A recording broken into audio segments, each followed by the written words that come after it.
پاکستان میں اور خصوصاً ٹاؤنز کی سطح پر تو لازمی طور پر پاکستان سے کھل کر یکجہتی کا اظہار کیا. لوگوں نے اپنی عمارتوں کو سجایا اور سب ہلالی پرچم کو رات گئے تک لوگوں کو دکھایا، اور یقینی طور پر پاک فضائیہ کو زبردست خراج تحسین پیش کرنے میں کوئی بھی پیچھے نہیں رہا. 25 ٹاؤن حرکت میں رہے اور انہوں نے کھل کر ایک نہیں، دو نہیں، تین نہیں، آج کے دن بھی پرچم کشائی کر کے یکجہتی کا دن منا رہے ہیں اور پاک فوج کے ساتھ اور پاک فضائی کو سلام کر رہے ہیں. قابل احترام اساتذہ ٹاؤن کی سطح پر قرآن خوانیاں کر رہی ہیں، یعنی قرآن خوانی کر کے اللہ رب العزت کا شکر ادا کرتی دکھائی دیتی ہیں کہ یا اللہ تیرا شکر ہے، تو نے پاک فوج کو اور پاک فضائیہ کو سرخرو کیا. لیکن بلدیہ عظمیٰ کراچی کیوں غافل ہے، یہ عجیب حیران کون ہے. آج ہم آپ کو بتائیں گے، آپ کے رونگٹے کھڑے ہو جائیں گے کہ بلدیہ عظمیٰ کراچی میں خالی مال مال مال کی بات ہوتی ہے. پیدا گیروں کے خلاف شکنجہ بھی سخت نہیں کیا جاتا. پاک فوج سے یکجہتی کیا کریں گے؟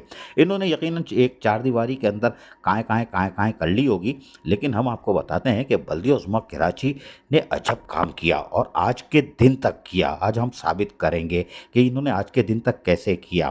9 مئی کے بعد 10 مئی کو بھی یکجہتی منائی گئی اور کل تک یکجہتی منائی گئی. یہ شارع فیصل ہے.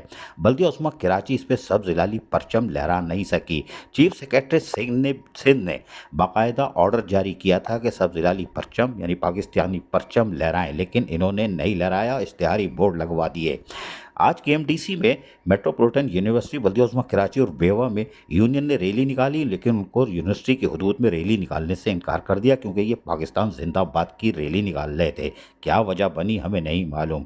بچہ سبز ہلالی پرچم لہرا رہا ہے اور بلدیہ عظمیٰ کراچی یونیورسٹی میں بھی پاکستان زندہ باد کے نعرے سننے کو تیار نہیں ہے.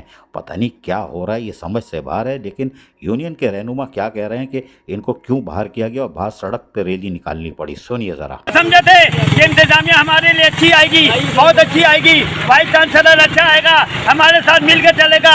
جتنے بھی لوگ ہیں ان کے ساتھ، جتنے بھی انتظامیہ میں لوگ ہیں، میرے پاس 2-3 فون آئے رسال صاحب کے کہ بند کر دو. میں کہا نہیں، یہ بند نہیں ہوگا، چاہے ہمارے ساتھ. میں نے یہ میئر کراچی، ڈپٹی میئر، ہر جگہ ایک دے کے آئے ہوں اپنا کارڈ، میں نے دعوت دی ہے.